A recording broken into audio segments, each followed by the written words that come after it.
about the harsh winds today? Makes it easier to do the captures. And what's going on today? How about this one, where apparently someone was using his drone to allegedly spy on people undressing, and the proof was in the SD card.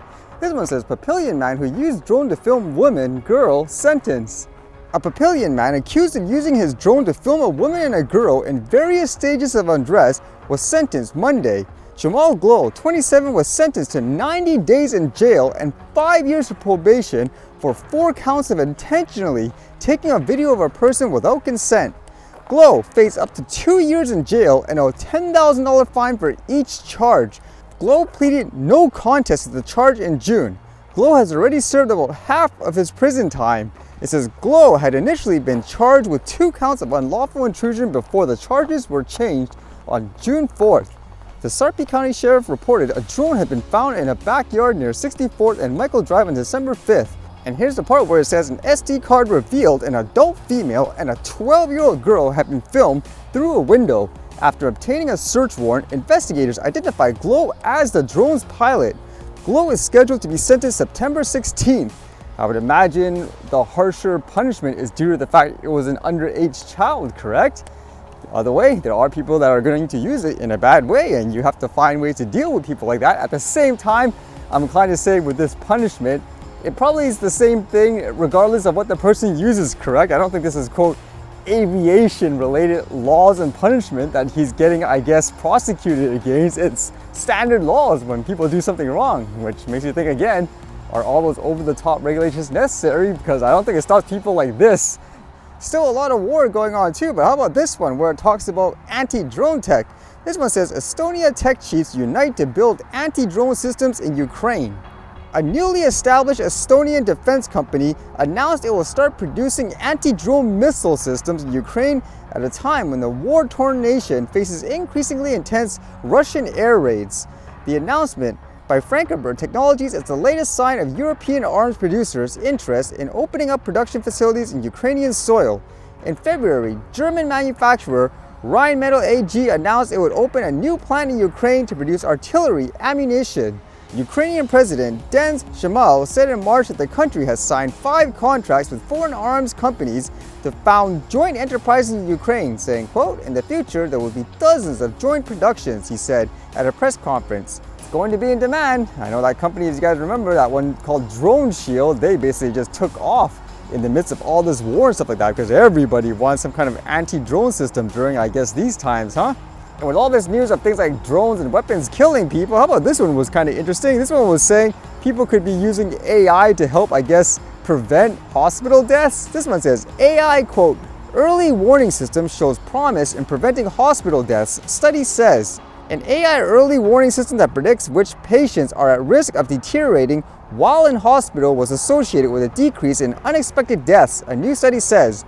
The study, published Monday on the Canadian Medical Association Journal, found a 26% reduction in non-palliative deaths among patients in St. Michael's Hospital General Internal Medicine Unit when the AI tool was used, saying, quote, we've seen that there is a lot of hype and excitement around artificial intelligence in medicine. We've also seen not as much actual deployment of these tools in real clinical environments. It makes me wonder why. Could it just be because it's new tech and people are terrified to actually try it out? Who wants to be the guinea pig per se?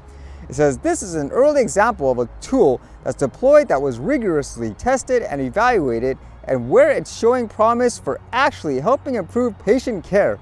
So what are they using? It says the technology called ChartWatch continuously analyze more than 100 different pieces of information about each patient in the unit. When the AI tool predicted that a patient was deteriorating, it sent an alert to physicians and nurses prompting them to quickly intervene, saying the machine learning tool gathers the information that's already routinely collected in a patient's electronic medical record. This includes information such as age, medical history, as well as measurements such as vital signs, blood pressure, heart rate, and lab results. So basically, by the sounds of it, it's just an AI trying to gather all the data really fast and quickly try to interpret whether or not it means the person's good or bad. For example, I would assume, oh no, rising heart rate, like that type of thing, warning, warning. But I would imagine it would be useful overall, but I don't think people are necessarily going to rely on it 100% on its own yet, correct? they make it clear too, this is just to help them because it says, importantly, the AI doesn't tell the clinician, prescribe this drug, intervene with a test or this treatment. That's still up to the judgment of the nurses and the doctors doing the care, he said.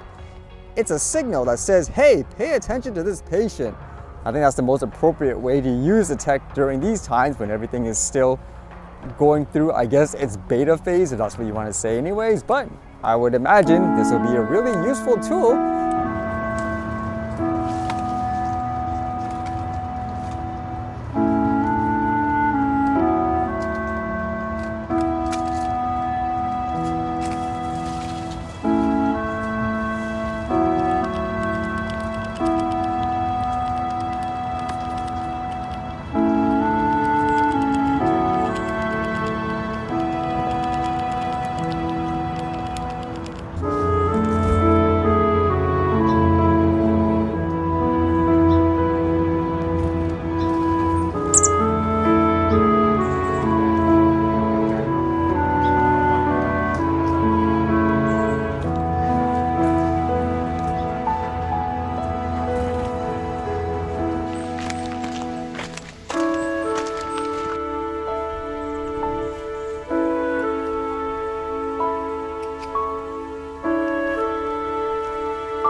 All right, see you guys later.